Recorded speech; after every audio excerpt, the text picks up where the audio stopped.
You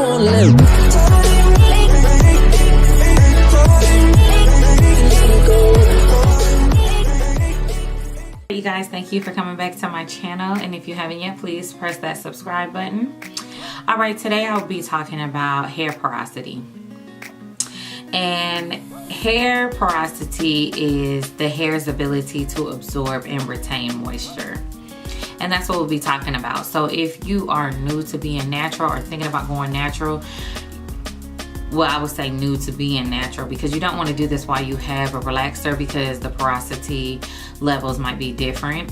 But once you are new natural, I will suggest you guys to test your hair strands. You can just take a couple strands. Please try not to get the front, because that's where you probably had more heat damage or whatever. I will show you in this video how to test your hair strands for porosity. The porosity test, you'll take a couple strands of clean hair. You want to make sure it's clean and not have a lot of product buildup, and you will test it in a bowl of water. There's many different ways how to test it, and I'll probably put it in the description box, but this is how I tested my hair porosity. I put it in a bowl of water, and I did a clear one so I can see if it's sinking or if it's kind of staying in the middle or floating at the top. And if it's floating at the top, your hair is low in porosity. If it is in the middle and slowly sinking, you probably have medium or to normal. It'll say medium, same thing as normal porosity. If it sinks all the way down to the bottom, you have high porosity.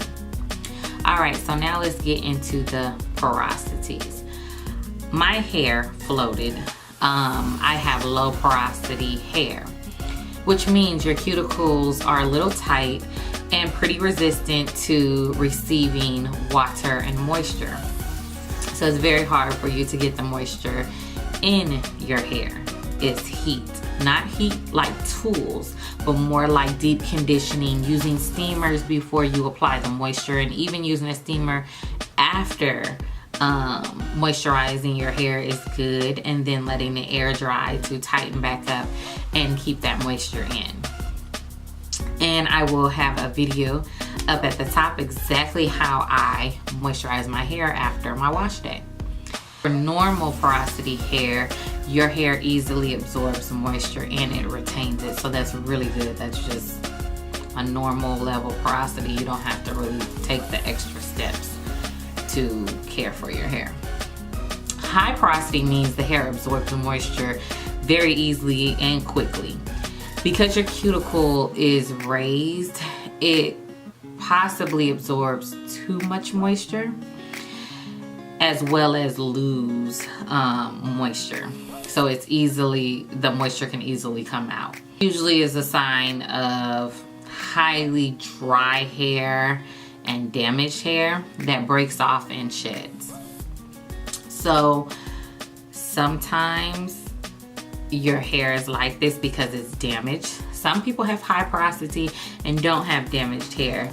And so maybe the best thing is to seal the moisture in, like with oils. And I mean, you should do that no matter what porosity, but that's probably the better thing to do. But if you're feeling like, man, it's just feeling damaged, it's losing the moisture too, it's always dry and brittle, you feel like you got split ends and stuff like that, or the dye is damaging your hair, or you have a lot of heat damage, I suggest you just get rid of that damage and start with a healthy routine, and then kind of check your porosity after that. If it's still high porosity, then you just need to work on sealing in that moisture just so it can stay.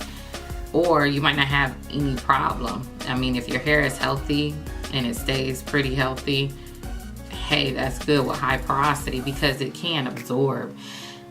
Just you probably don't have to use as much products as like low porosity. Sometimes we get real heavy-handed as naturals with the products. I mean, people are probably just heavy-handed no matter what. But heavy-handed with the products, and with high porosity, you don't have to be so heavy-handed with the products because it can absorb a little too much. All right, this is for my low porosity video. In this video, I will show you guys how I moisturize my hair. I won't let